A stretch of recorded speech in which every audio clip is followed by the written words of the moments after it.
নন্টু, গুরুজনের খাদ্যদ্রব্যের দিকে নজর দিতে নেই। মাফ করবেন প্রভু, বেটা শুধু খাবে আর ঘুমোবে। গুরুদেব নামের কলঙ্ক খালি ছাড়াচ্ছে।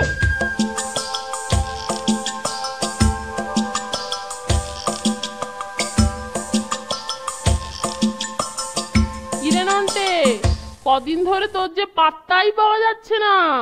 আর বলিস না মাইরি। কেন, কি হলো? আরে বাড়িতে এক গুরুদেব এসেছে, লাইফ একেবারে হেল করে দিল। রোজ চব্বচস্য ছাটাচ্ছে আর আমাকে দিয়ে গা পাটে পাচ্ছে। বলিস কি রে? হ্যাঁ রে ভাই, বাড়ির ঠ্যাঙানির ভয়ে মুখ বুজে সব সহ্য করি। চল তো মহাপ্রভুর একবারটি দর্শন করা যাক। চল।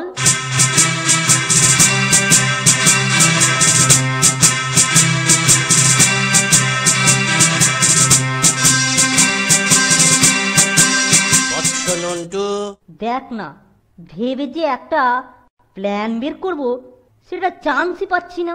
বৎস নন্টু, চালালো মাইরি। যাই প্রভু। ইটিকে বন্ধু, মিত্র। বাহ বাহ, নাম কি? ফোনটে। ফন্টু, বেশ বেশ।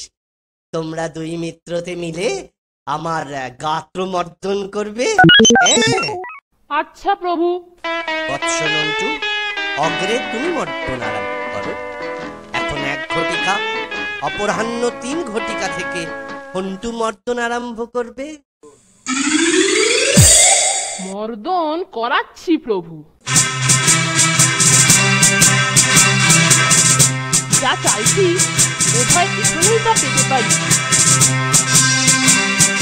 বৎস, এখন দক্ষিণ পদ অর্থাৎ ডান পা মর্দন করো, মানে মেসেজ করে দাও।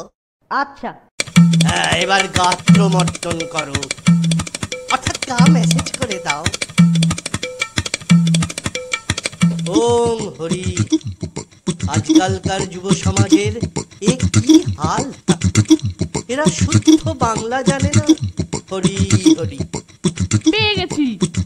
আর এদিকে মর্দনেরও সময় হয়েছে। বৎস নন্টু, এবার তুমি বিশ্রাম গ্রহণ করে বৎস ফন্টুকে এখানে প্রেরণ করো। বৎস ফন্টু এসেছ? পুনরায় নিদ্রাকর্ষণ অনুভব করছি বৎস।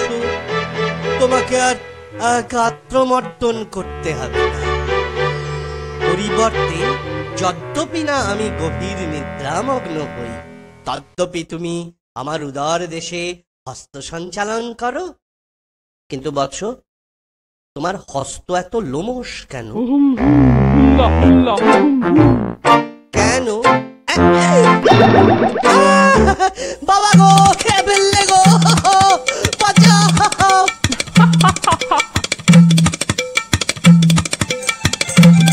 কিরকম বুদ্ধি বার করেছি বলতে, তুলনা নেই রে পড়ছে।